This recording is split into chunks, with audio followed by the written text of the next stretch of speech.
Buenos días, familia de Centro Cristiano Espíritu y Verdad. Estamos una vez más reunidos en múltiples campos buscando al Señor. Vamos a tomar unos momentos para preparar nuestras vidas y entrar en alabanza y en adoración. Es un momento especial en nuestro domingo. Posiblemente nos estamos acomodando, pero es necesario que mantengamos nuestro corazón, nuestro espíritu en este tiempo en el Señor. Su palabra dice en Salmos 25, 14: la comunión íntima del Señor es con los que le temen, dice, y a ellos les hará entender su pacto, les hará conocer su pacto. Es importante que entremos en adoración, en alabanza, con reverencia, con temor santo, con amor delante de Él. Pueden estar sucediendo muchas cosas en nuestro hogar, aún en este tiempo, pero tomemos el momento para ministrar su corazón. ¿Le parece? Señor, te adoramos y te glorificamos. Aquí está nuestra vida, Señor. Aquí está nuestra adoración, nuestras manos, nuestros ojos, Señor. Y venimos a ministrarte, Jesús, como iglesia, como familia, como templo del Espíritu Santo. Gracias por tu presencia en nosotros, y recibe toda alabanza, toda adoración, en el nombre de Cristo Jesús. Amén.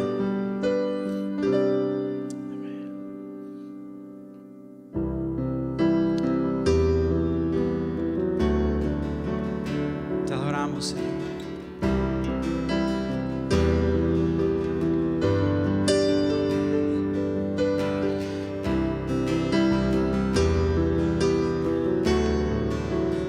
Buscamos tu rostro en intimidad. Quiero conocerte cada día más a ti, entrar en tu presencia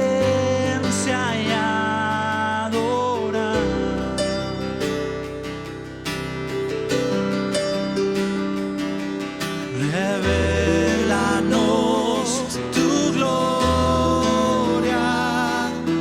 Deseamos ir mucho más de ti. Queremos tu presencia, Jesús. Anhelamos tu presencia, Señor.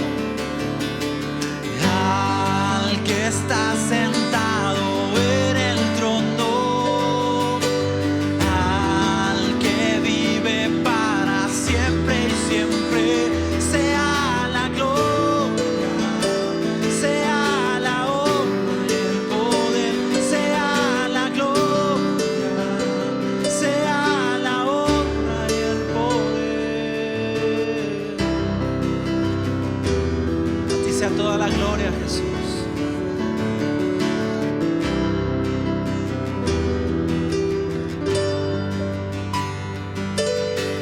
Quiero conocerte cada día más a ti, entrar en tu presencia y adorar.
la gloria.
Adoramos, Jesús, te adoramos, tú que venciste, Jesús.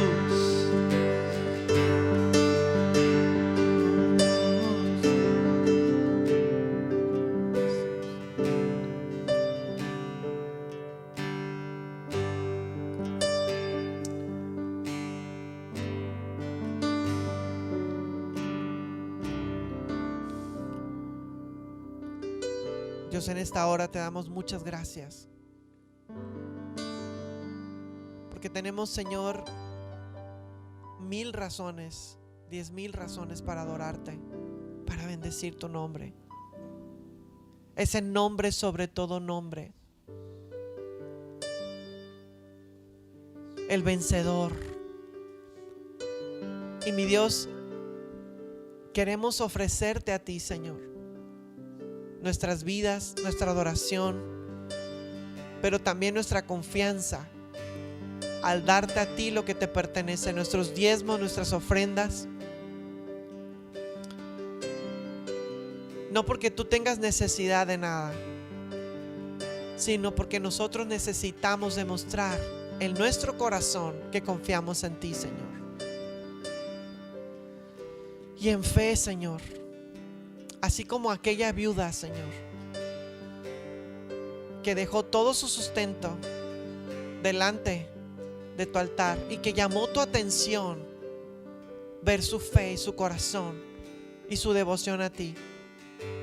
Así te pedimos que tú mires nuestros corazones.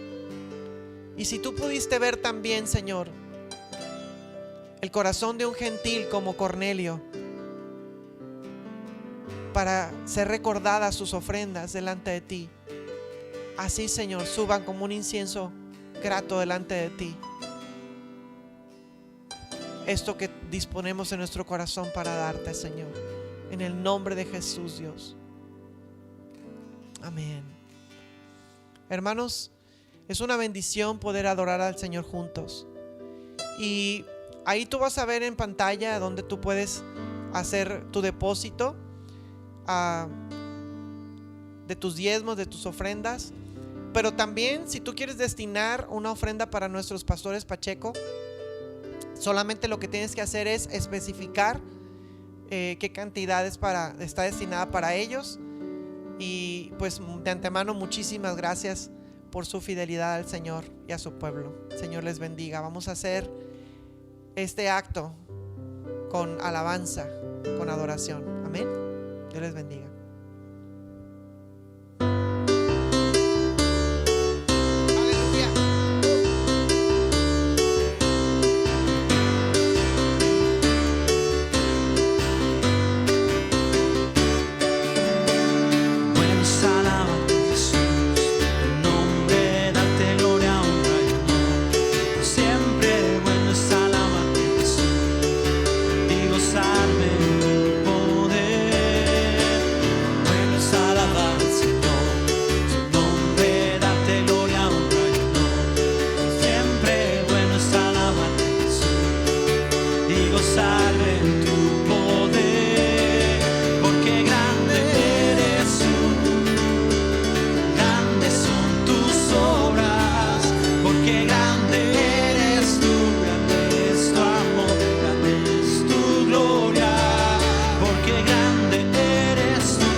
porque grande eres tú, grande es tu amor, grande es tu gloria, porque grande eres tú, grandes son tus obras, porque grande eres tú, grande es tu amor, grande es tu gloria, bueno es alabarte Jesús, amén.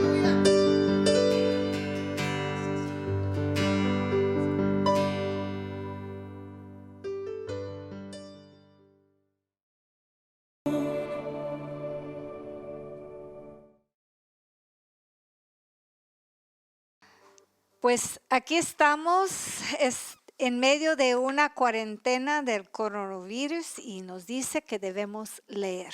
Así que voy a leer este libro. A ver, ¿cómo dice? Cuentos rusos. Interesante. ¿Dónde voy a empezar? Al principio no. Va muy lento. Mejor voy hasta el final a ver qué tal. Dice... Si las cosas marchan así, pronto Mukit se empatan. ¿Será la primera persona del reino? Ay, no, yo no entiendo nada. ¿Por qué? Tal vez porque empecé al final. Pues es interesante porque Apocalipsis en la Biblia es el libro final. ¿Y por qué está escrito? Porque en toda la Biblia, desde el Antiguo Testamento hasta el Nuevo Testamento, hay versos y profecías de los tiempos finales, en toda la Biblia. Pero si la Biblia termina antes de Apocalipsis, estaríamos en muchos problemas. Porque ¿qué pasó en Apocalipsis? Llegó el Espíritu Santo, llegó Jesucristo a Juan y le da esa revelación que une todas estas cosas, todos esos versos de profecía en toda la Biblia y nos arma un libro que revela los últimos días. Así, en ese libro final, ¿con qué inicia? Inicia con nuestra era. ¿Qué es nuestra era? La era de la iglesia. Si nosotros podemos comprender los 2000 años de la existencia de la iglesia, entonces será posible entender las cosas que han de venir. Es como la diferencia de ver desde un mirilla, de la puerta. Tú sabes, en un hotel tú lo puedes ver si alguien llega a la puerta sin abrir, es una medida de seguridad, pero ¿cómo ves? Pues muy limitado, ¿verdad? ¿Qué diferencia de ver de esta manera a que abres la puerta? Eso es Apocalipsis, eso es conocer nuestra era. Por eso Apocalipsis empieza con nuestra era, la era de la iglesia. Hay un pequeño poema escrito por mi hijo Shiloh que me gustó para ese concepto. Aquí dice, el futuro no vemos, sino por el espejo del pasado. Recordando el ayer, vemos el futuro aún más claro. Así que esta mañana vamos a ver dos cosas. Primeramente vamos a ver la plenitud de los gentiles. Y dos, vamos a ver la historia de la iglesia, nuestra historia. Ahora vamos a empezar con la plenitud de los gentiles. Si escucha ese término o esa frase, la plenitud de los gentiles, leyendo tu Biblia o hablando con otro cristiano, ahora vas a entender de qué está hablando. Otra manera de decirlo es los tiempos de los gentiles. Primeramente, los gentiles simplemente son los no judíos. En la Biblia hay dos tipos de personas, judíos y gentiles. Entonces, si tú no eres un judío, eres un gentil. Ok. El plan de Cristo, de la venida de Cristo, era el plan de llegar Cristo Jesús, primeramente para su pueblo, el pueblo Israel, el pueblo de los judíos. ¿Por qué? Porque los judíos estaban preparados para recibirlo. Por todo el trabajo hecho en el Antiguo Testamento. Entonces, Cristo viene para los judíos, no los gentiles, primeramente los judíos. Y la idea es que los judíos, conociendo a Cristo, iba a ir a todo el mundo, a las naciones, a los gentiles, con el mensaje de salvación. Pero por los judíos, Cristo fue rechazado. El apóstol Juan escribió esas palabras. A los suyos vino y a los suyos no le recibieron. ¿Qué pasó entonces? Israel cayó bajo juicio. Ahorita el pueblo judío está temporalmente ciego y endurecido de corazón. Ahora, una vez, hace unos años, cuando mi hija Selah vivía en Brooklyn, Nueva York, fuimos a verla. Y en Brooklyn hay una comunidad muy grande de los judíos, judíos ortodoxos. Yo me acuerdo también yendo a la Ciudad de México y también vi una parte donde hay una comunidad muy grande de judíos ortodoxos.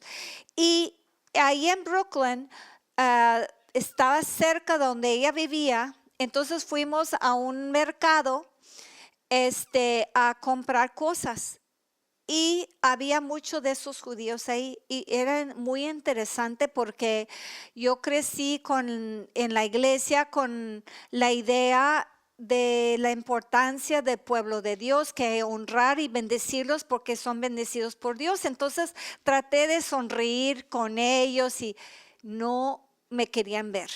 No querían ver al pastor ni a mí porque somos gentiles. Para ellos somos inmundos.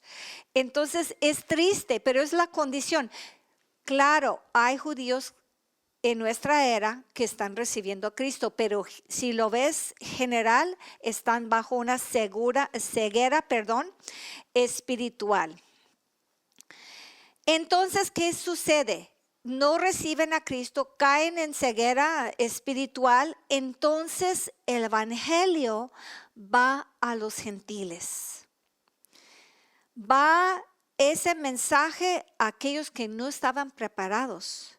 En 1 de Pedro 1:2 dice que aquellos que Él preparó desde antes del fundamento del mundo, elegidos según la presciencia de Dios. O sea, el Señor sabía qué iba a pasar con los judíos. Entonces, antes del fundamento del mundo, Dios ya sabía que cuáles gentiles iban a recibir ese Mesías.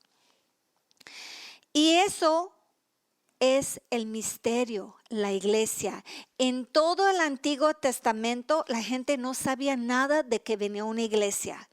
Aun cuando Cristo caminó en esta tierra, la gente, nadie sabía de la iglesia. Una iglesia en sí y una iglesia llena de gentiles no entendían ese concepto. Aún después que Cristo va al Padre, vamos a ver ya entrando la historia que era la iglesia en un punto de descubrir que era la iglesia.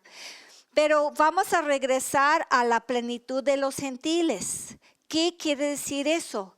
Quiere decir la plenitud es cuando la última persona de la iglesia recibe a Cristo, entrega su corazón a Cristo. Eso es cuando viene Cristo y va a llevar a su iglesia con él.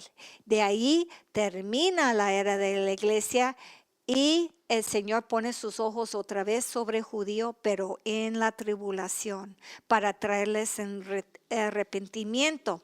Entonces, ¿qué se trata la era de la iglesia? Se trata de que Cristo, su mensaje de salvación va por los gentiles, por todo el mundo. Hay un verso que quiero que escuche con toda esa explicación que acabas de recibir, a ver si escuchando ese verso captas ese entendimiento de la plenitud de los gentiles. Se encuentra en Romanos 11:25. Dice, porque no quiero, hermanos, que ignoréis este misterio, la iglesia, para que no seáis arrogantes en cuanto a vosotros mismos, que ha acontecido a Israel endurecimiento en parte, hasta que haya entrado la plenitud de los gentiles. Después que Cristo lleva a la iglesia allá al cielo, entonces ese ceguera en un momento y ese endurecimiento sobre los judíos se va a ir quitando. Entonces ahora conocemos la primera parte, que es sobre la plenitud de los gentiles. Ahora vamos a entrar la historia de la iglesia y vamos a trabajarlo en relación de las 7 iglesias de Apocalipsis. Tenemos muchas semanas trabajando, conociendo cada uno de las 7 iglesias donde Cristo escribe y califica de cada una iglesia sus características, sus problemas y sus virtudes. Ahora, hay una correlación con los 7 fases de la historia de la iglesia. La iglesia tiene más que 2000 años, pero resulta hay 7 fases y 7 secciones. Y si tú relacionas eso con las 7 iglesias de Apocalipsis, en su orden tú puedes ver una correlación, pero una similitud. Pero eso aplica a la iglesia del oeste. Hay otra iglesia del este y eso no se aplica igual. Entonces, nos sirve como una herramienta práctica, más no una doctrina. Pero hoy vamos a ver solamente las primeras 3 fases de la historia de la iglesia, y la próxima semana vamos a ver las siguientes 4. ¿Ok? ¿Están listos? Porque eso es nuestra historia. Yo tengo una pasión de esa historia porque es propia. Es cómo llegó el evangelio a mi vida. Cuáles eran las personas que tenían que hacer, qué tenían que sufrir, qué pasó para conservar ese mensaje que salvó mi alma de un castigo eterno. Yo tengo que saber, porque en esa historia estoy yo. Entonces vamos a empezar con la primera etapa, es la iglesia bajo el liderazgo de los apóstoles. Estamos en el primer siglo. Cristo asciende al Padre, y ¿a quién deja? Los apóstoles, que fueron discipulados directamente por Él, y manda el Espíritu Santo. Entonces esos apóstoles, junto con el poder del Espíritu Santo, empieza a ser liderazgo sobre la iglesia. Pero la iglesia todavía no tenía claro su identidad. Recuerda, para miles y miles y miles de años era un misterio. Y la percepción de los judíos no cristianos era que ellos no era más que una secta. Los consideraba una secta. Y muchos de los cristianos en esas regiones y que Dios usó sí eran judíos, pero no eran tantos. Pero esos cristianos judíos, los apóstoles y otros discípulos que podemos ver en los evangelios del Nuevo Testamento y otros que no sabemos su nombre, estas personas empezaron a hacer sus reuniones. ¿Y dónde los hacían?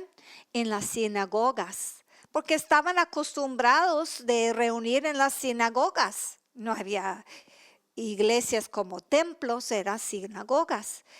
Y ahí ellos pensaron que, bueno, los demás judíos no han llegado a reconocer a Cristo Jesús como su Mesías, pero va a llegar ese entendimiento. Pero no fue así. Terminaron reuniéndose en casas. ¿Por qué? Porque sus mismos propios hermanos judíos empezaron a tener una persecución contra ellos, una aflicción, los empezaron a afligir. Y llegó a tal grado que estos hermanos nuestros cristianos, primeros cristianos, fueron forzados a salir fuera de la tierra prometida. Palestina es un nombre moderno de esta región, y fueron expandiéndose a través de la mayoría del mundo civilizado. También, ¿qué pasó en ese primer siglo? Se afirmó y se estableció las bases de nuestra fe. Dios usó Pablo, Pedro, Juan y otros para escribir cartas a los hermanos que estaban reuniéndose. Y esas cartas en su tiempo fueron canonizados como el Nuevo Testamento, lo que tenemos hoy en día. Ellos no lo tenían, tenían las cartas, tenían el Antiguo Testamento, pero no tenían la Biblia como hoy en día. Y bajo el liderazgo de esos apóstoles, cuidaban celosamente la doctrina, porque eso identificaban quién eran, quién era Cristo, qué era la salvación en Cristo, era totalmente nuevo. Y defendían, ellos estaban defendiendo intensamente muchos intentos de torcer el mensaje de salvación y la identidad de Cristo.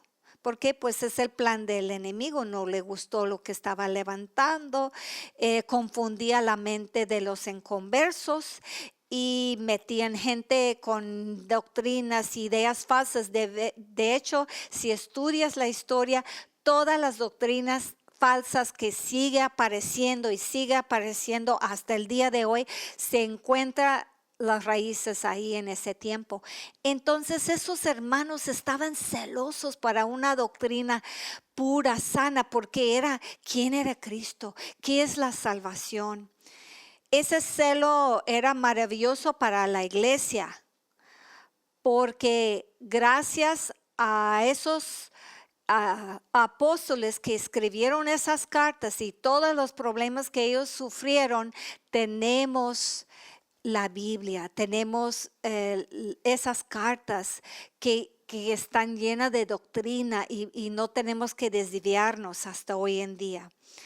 Y debemos ser muy agradecidos con lo que sufrieron, porque es un tesoro que nos dejaron. Amén. Y pues, ¿cuál fue la primera de las 7 iglesias que estudiamos? Y a ver si la primera coincide con las características básicas de esa primera generación. No es la palabra, el primer siglo. Vamos a ver si coincide. ¿Qué fue la primera iglesia? ¿Se acuerdan? Éfeso. Éfeso, ¿qué era la característica principal de esa iglesia Éfeso? Celoso para la doctrina. Fíjate, el apóstol Pablo mismo plantó la iglesia de Éfeso. Y él fue que los instruyó en la sana doctrina. Y él los advirtió a conservar esa doctrina. Y sabes que esa iglesia lo cumplió. Cumplió en ese sentido.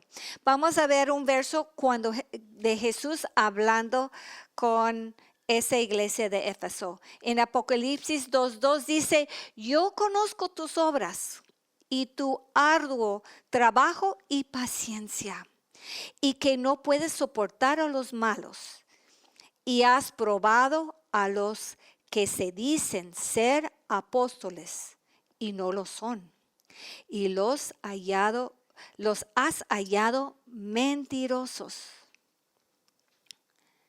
Coincide, ¿verdad? Coincide esas 2 características principales y aprendemos. Ahora vamos a la segunda iglesia. ¿Están de acuerdo? Eso se usa mucho como título, la iglesia primitiva, en el concepto de la iglesia nueva o neoiglesia. Pero no es la primera iglesia. No es la iglesia totalmente naciendo en ese momento, porque ya tenía un siglo la iglesia bajo el liderazgo de ¿quién? De los apóstoles, los que aprendieron directamente con Cristo. Entonces eso es la generación que de los discípulos de los apóstoles. O sea, los apóstoles discipularon y levantaron nuevos líderes, y inicia ese tiempo con la muerte del apóstol Juan, porque él fue lo último de los apóstoles a morir. Y esa nueva etapa dura 2 siglos. Y en esa etapa la iglesia sufre una intensa persecución. Imagina 2 siglos, imagina 200 años. Entonces, ponte atrás 200 años de nuestra historia. ¿Qué estaba pasando hace 200 años? Imagina ese lapso de tiempo, la iglesia bajo una intensa persecución. Era para pagarlo.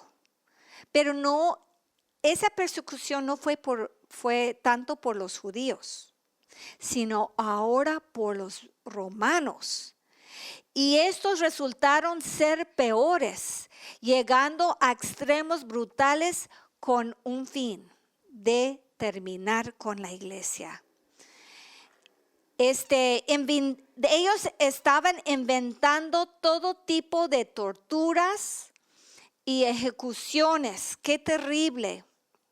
Los discípulos de los apóstoles ellos eran los que cuidaban y ministraron el rebaño del Señor. Como habíamos mencionado, eran los discípulos de los apóstoles. Pero estos líderes de la iglesia en aquel tiempo llevaban el nombre obispo. Era un nombre correcto en ese tiempo, se llamaban obispo. Y uno de los principales obispos fue un hombre llamado Policarpo. Policarpo era discípulo del apóstol Juan. Él mismo lo discipuló. Y desde su juventud, Policarpo fue líder de la iglesia en Asia Menor. Tenía una extensa influencia, pero Esmirna fue su base. Ahora, la historia de él es que ya grande de edad, cayó en manos del procónsul Romano Quadrato y bajo amenaza de muerte es forzado a apostatar. Pero Policarpo contesta diciendo estas palabras: yo he servido a Cristo por 86 años. Fíjate, 86 años siendo fiel. Y Él nunca me ha defraudado. Y yo no tengo ninguna razón para ahora yo defraudarlo a Él. Fue con esas palabras que lo llevaron a la hoguera. Qué tremendo. Yo tuve el privilegio de ir a Roma y visitar al mismo Coloseo. Y ves una construcción inmensa, una magnitud, mucha historia, todo lo que aprendes en eso. En un momento de ver tanta magnitud, me fue llegando a una cruz. Pusieron a una cruz ahí. Yo me acuerdo porque ahí paré en seco, porque yo sabía exactamente qué significaba esa cruz. Era un conmemorar para todos los cristianos que murieron por su fe. Y ahí me quedé viendo y viendo esa cruz. Ya no veía nada más. Todo lo demás, tan grande, tan inmensa, se me hizo chiquito. Esa cruz creció. Y yo pensé, Señor, yo le dije, Señor, gracias. Gracias por esa gente fiel. Porque sin ellos, tal vez yo no hubiera podido conocerte. Gracias por su sacrificio, su fidelidad. Qué hermosa historia tenemos como cristianos y debemos conservarlo y debemos apreciarlo. Más que nuestra propia nación, somos orgullosos de nuestra patria, de nuestra familia, de tantas cosas.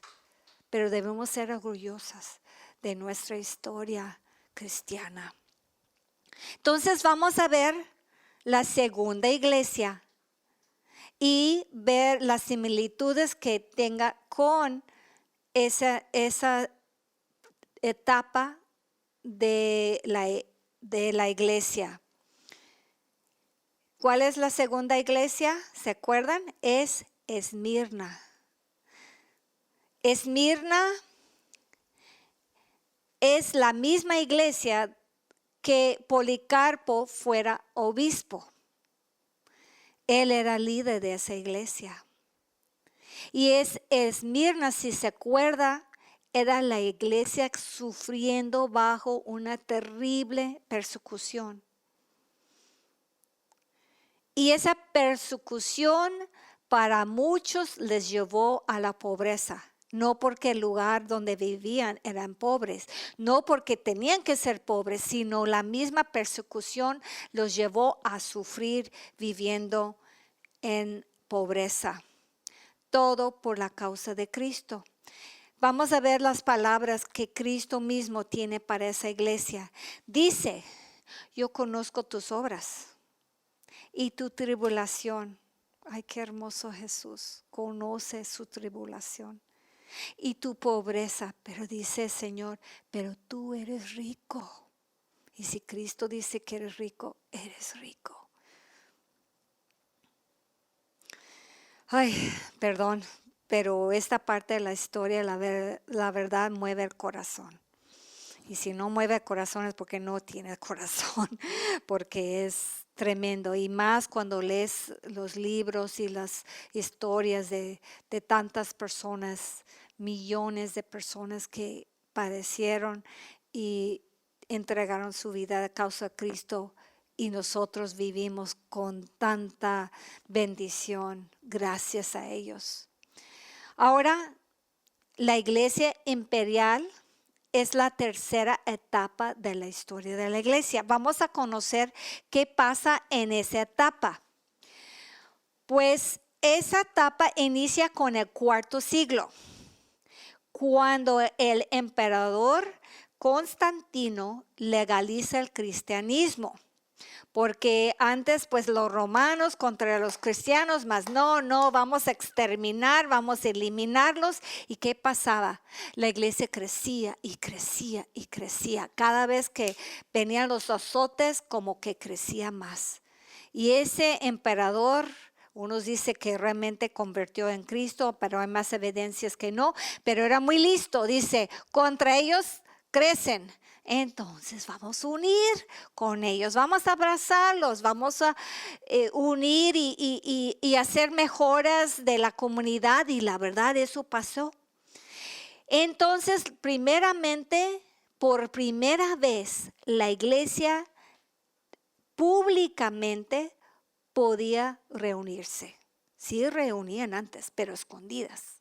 Ahora públicamente, imagínate, estamos con unos cuantos meses en casas y no hallamos ni qué hacer, aunque apreciamos mucho nuestros servicios, pero imagina 200 años escondiendo y ocultando, y en bosques, en cuevas, en casas.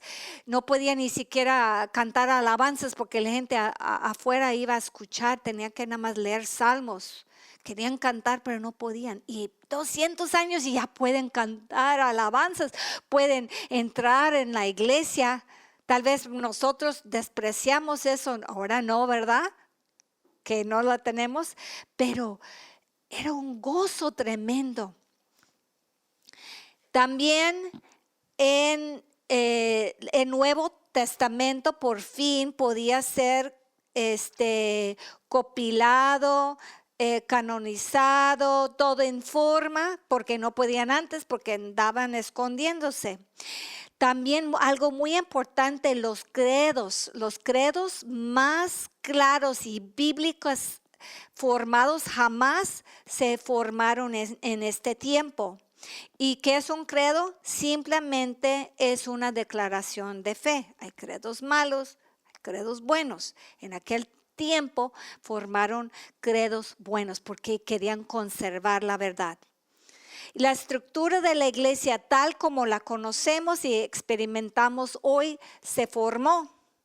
Enviaron misioneros capacitados. Antes había misioneros, algunos capacitados como Pablo y otros, pero la mayoría de los misioneros anteriores fueron forzados para hacerlo por la misma persecución. Ahora están preparados y enviados correctamente. También establecimiento de hospitales y orfanatorios, muy importante. La abolición del infanticidio, y que hacían prácticas de abandonar bebés no queridos en las calles, algo terrible. Abolición de la esclavitud en muchos lugares, eso pasó.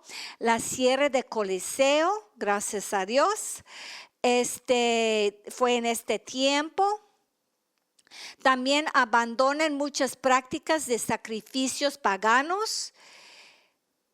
Muchas cosas buenas pasaron, pero, tras de todo eso, esas impresionantes revoluciones, también algo se siembra, un problema que en el futuro, tal vez no tanto en el momento, pero poco a poco en el futuro, causaría una gran catástrofe en la iglesia. ¿Qué podría ser? Si estaban avanzando y creciendo y tantas cosas formando, ¿qué era? Que el gobierno civil toma autoridad sobre la iglesia. Siempre algo que tenemos que recordar en todo momento. ¿Quién es la cabeza de la iglesia? Cristo, Jesucristo. No el gobierno, no un nombre, Jesucristo. Y eso va a resultar terrible. Ahora vamos a ver si coincide con la tercera iglesia de Apocalipsis. Ahora, Pérgamo, muchos creemos, yo pensé que significa pergamino, pero significa matrimonio. Ese es cuando la iglesia se casa con el mundo y el mundo toma autoridad de la novia de Cristo. Entonces, eso es la historia de Pérgamo. Se casó, se permitió infiltración, autoridad del mundo. Entonces coincide muy bien, ¿verdad? Ahora, todo eso nos ayuda a entender quiénes somos. Nos ayuda a reflexionar, pensar, observar, abrir nuestro corazón al Espíritu Santo, tomar decisiones. Somos como los hermanos de Éfeso, con una pasión de un entendimiento espiritual de la palabra de Dios. Queremos ser campeones de la sana doctrina, estudiando, compartiendo para la edificación de nuestros hermanos, no para faltar amor y criticar, para edificar. ¿Somos Éfeso? ¿Queremos ser Éfeso? También Esmirna. Tal vez tú eres un cristiano que ha sufrido por la causa de Cristo. Tal vez hay tiempos que has sufrido hasta escasez porque has tenido que tomar una decisión en tu trabajo por una convicción que has tenido que negar a hacer algo que podrías tomar ventaja. Tal vez en su casa te han burlado, o tal vez has tenido que sufrir rechazo, pero con la decisión de ser fiel a Cristo. Esa es la iglesia, ese es el corazón. Y el Señor dice, tú eres rico, si has sufrido. Hay un lugar especial en el corazón de Dios cuando sufres por su causa, por la causa de Cristo. Ahora, Pérgamo. ¿Somos Pérgamo? No queremos ser compromiso con el mundo, unirnos con el mundo, dejar que el mundo tome su autoridad sobre nosotros. Cuando digo mundo, el mundo, estoy hablando de cosas que no agradan a Dios. No pasa nada, está bien, todo mundo lo hace. Pero si ofende el corazón de Dios, no importa quién lo hace, quién no lo hace, nosotros no lo hacemos. ¿Por qué? Por convicción. Por convicción, cuidando, no casándonos con el mundo, sino conservándonos como novia de Cristo, blanca, pura, para Él, amén, honrando a Él. Tengo otro pequeña poema, se puede decir, de Shiloh, que también seleccioné y me gustó para también esta palabra. Dice eso. Dice, de principio a fin, de la Biblia entendí que de los errores de la historia no he de repetir. Qué verdad. No tenemos que ir haciendo lo mismo que ha pasado. Podemos aprender volteando atrás, viendo lo que sucedió, viendo esos errores y diciendo, no vamos a volver a hacer lo mismo, porque se repita, pero también aprendiendo del gran ejemplo de aquellos que nos ha dado esa herencia que tenemos, la palabra de Dios, Cristo en nuestro corazón. Todo eso es una preparación para las cosas que vienen. Y vamos a llegar a los tiempos finales, pero vamos a empezar conociendo quiénes somos. Amén, hermanos. Y pues quiero invitar a Pastora Rocío que pasa conmigo. Tiene unas cosas que decir. Muy bien, muchas gracias, pastora. Y bueno, no nos queremos ir sin antes felicitar a todas las personas que cumplieron años esta semana. Reciban un saludo caluroso de nuestra parte. Les amamos y nos gozamos por sus vidas. Y también comentarles que el enfoque espiritual de esta semana es orar por las personas en nuestro entorno que necesitan conocer al Salvador. Ese es un tiempo excelente, ¿verdad? Para compartirles de Cristo, recordando que somos embajadores de Cristo con el ministerio de reconciliación, según 2 de Corintios 5, 17, 20. Hermanos, si hay alguna necesidad, tienes alguna duda o tienes alguna petición de oración, por favor comunícate con nuestra hermana Dora o bien déjanos un mensaje en este medio o por la página de Facebook. Y papás, acuérdense que es muy importante las clases de los niños, su clase dominical se está enviando por los diferentes grupos de WhatsApp. Ellos también necesitan su alimento, así que no se les olvide. También el día de mañana, lunes, por YouTube se va a subir el video, el devocional semanal por parte de nuestro pastor Pacheco. No olvides compartirlo con tu familia, con tus hermanos en Cristo, porque es de gran bendición.